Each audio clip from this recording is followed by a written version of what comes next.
Hello, my name is Fiona, and I'm a certified teacher and a Praxis coach with Study.com.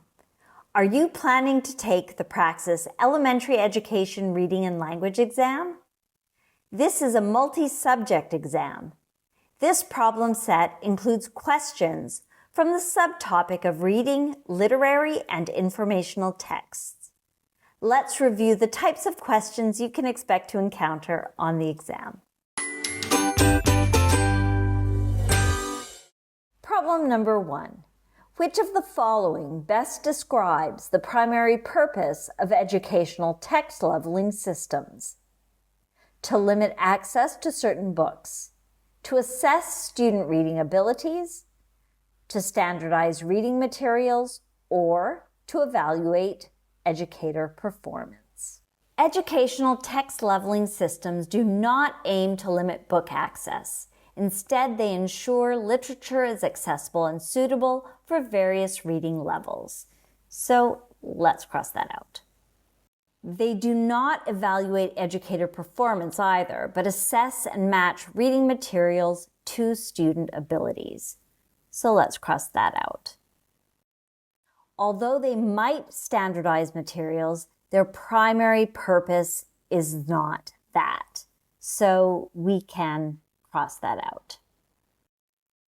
The correct answer is to determine and cater to students' reading abilities, providing texts that match their comprehension skills, and promote effective learning.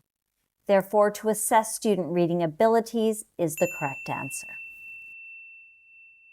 Problem number 2. During the civil rights movement, many people disagreed on how to bring students of different races together into one classroom. Previously, African American children went to different schools, received used books, and even used different public bathrooms. After the decision of the Supreme Court case Brown versus Board of Education, African American children were allowed to attend all-white schools.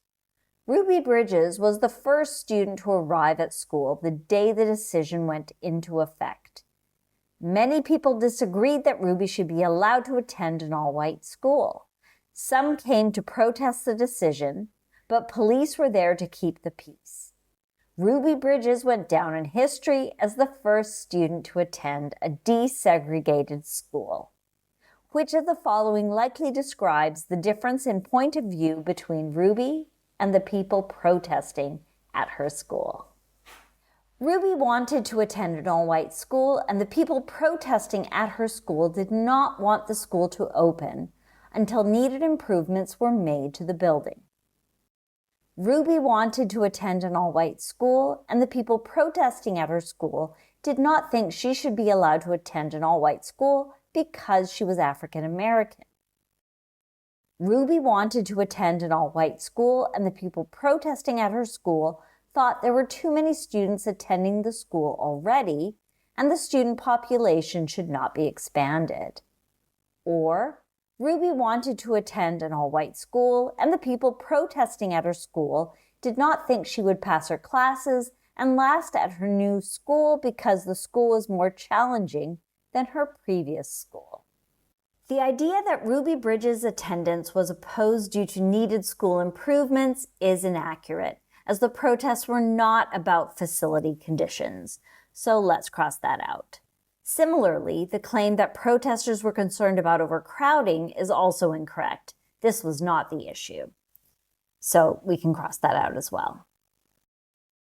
The notion that protesters doubted Ruby's academic abilities is also unfounded. Their objections were not based on academic challenges.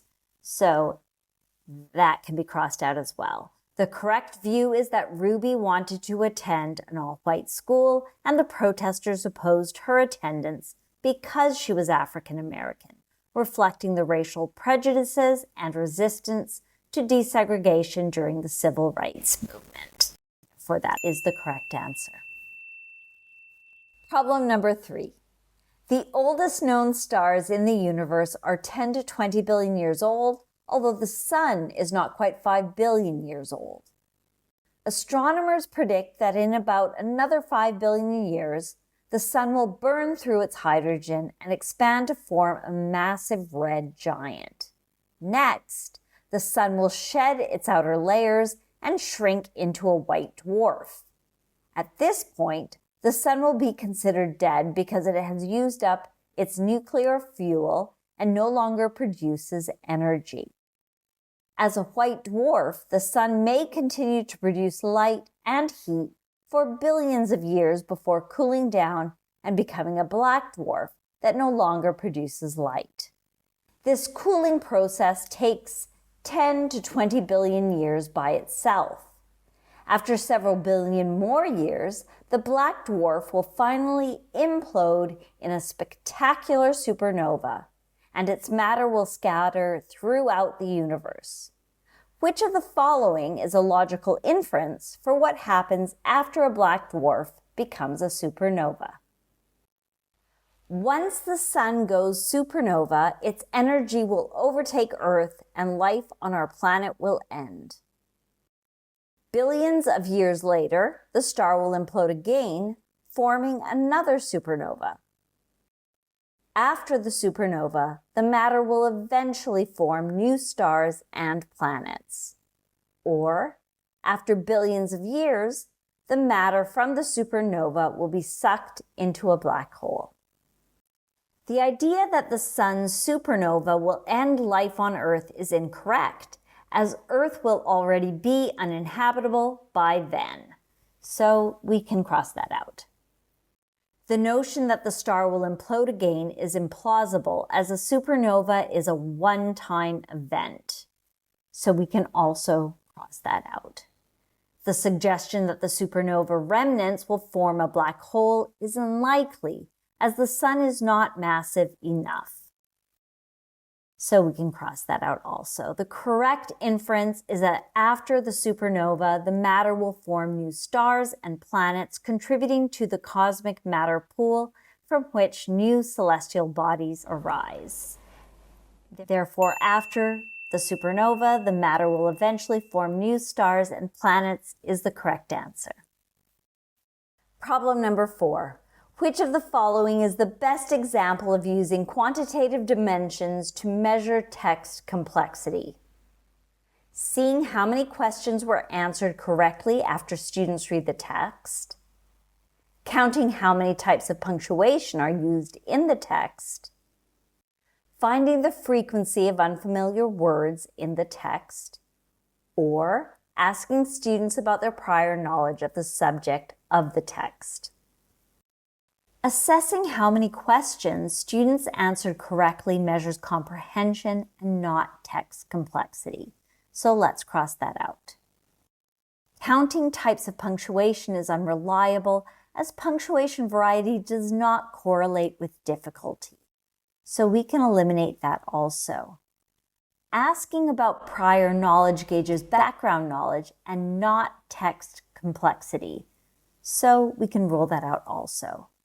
The best quantitative measure is finding the frequency of unfamiliar words, as it directly analyzes the text vocabulary and determines its difficulty level. Therefore, finding the frequency of unfamiliar words in the text is the correct answer. I trust I was able to clarify the types of questions you will find about the content area of literacy and informational texts for the Praxis Elementary Education Reading and Language exam.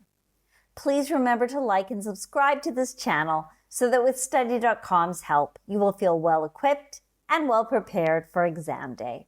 Bye for now.